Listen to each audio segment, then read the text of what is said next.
Good morning and welcome to the Killik & Co market update. Last week we talked about the weakness in the market that had been caused by the spread of this virus out of China. However, this week markets have been much more positive. Here's a chart showing the S&P 500. As you can see, there was quite a blip over the last couple of weeks as markets became concerned about this virus.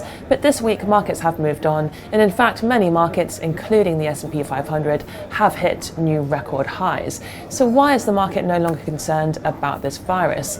One possible reason is that the virus has turned out to be less deadly than perhaps some people might have expected. If we compare it to the SARS virus that spread around China in 2002, about 8,000 people were infected back then, and about 10% of people who had the virus actually passed away. This time around, we know that many more people have contracted the virus, and yet the death rate is still much lower. So as things seem at the moment, it does appear that this latest virus is much less deadly. So perhaps that's one reason why the market has moved higher. Another reason is the fact that China has moved on with its pledge to implement this phase 1 trade deal. This week, China has announced it will be halving the tariffs on $75 billion worth of US imports. So I think that's given the market some confidence, and that's perhaps one reason why we have seen markets moving much higher over the past few days.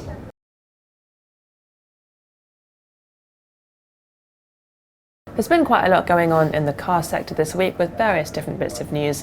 First up, Boris Johnson has announced that his previously planned ban on the sales of new petrol and diesel cars in the UK is going to be brought forward from 2040 to 2035.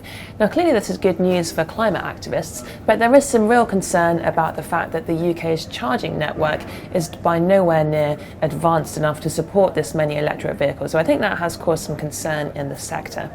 Elsewhere in the car sector, we have seen a very strong run in the share price of Tesla. In fact, the run has been so strong that the company has been in the news quite a lot over the last week.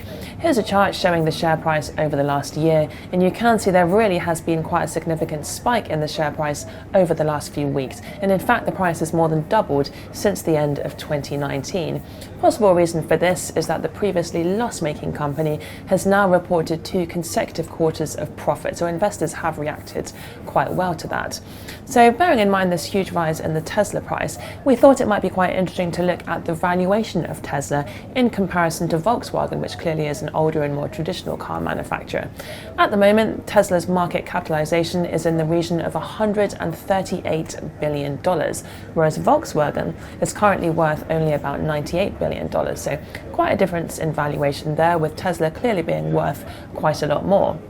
On the other hand, if we look at how many vehicles these companies are producing, there really is quite a vast difference.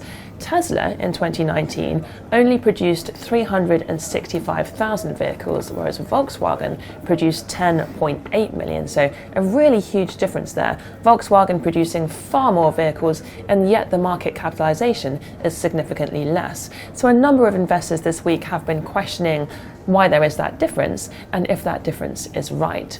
Some have pointed out that Volkswagen is still suffering the overhang from that emissions scandal. Others have pointed out that Tesla's manufacturing process and technology are far superior to that of any other car company in the world. So it's very difficult to say whether or not this valuation difference is correct, but please do give us a call if you would like to discuss this in more detail.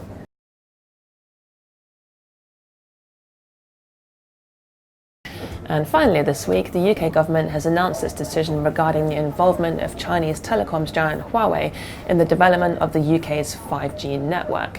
It seems the UK has resisted pressure from the US to completely ban the company from our network, but Boris Johnson has announced some clear guidelines. Huawei's equipment will not be allowed in any core or more sensitive areas of the network. For example, Huawei's equipment will not be allowed to be used in military or nuclear sites, and there's also a clear cap regarding the total amount of the equipment that can be used. So firms will not be allowed to use more than 35% of Huawei's equipment across the UK's 5G network. This is bad news for some companies operating within the UK, namely Vodafone and BT. So both of these companies have announced that they will now have to spend large amounts of money removing Huawei equipment from the network. Vodafone has said this will cost it £200 million, and the cost for BT is far higher at £500 million. Now, interesting to note that the Labour government previously announced that they would have liked to have nationalised BT.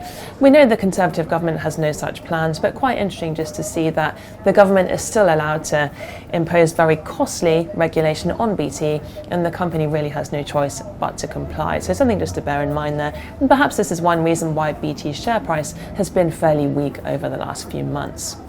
Moving on to the week ahead, we have a fair mix of companies reporting: Chinese technology giant Alibaba, food company Nestle, and also healthcare company AstraZeneca. That's it from us. Have a great weekend, and we'll see you next Friday.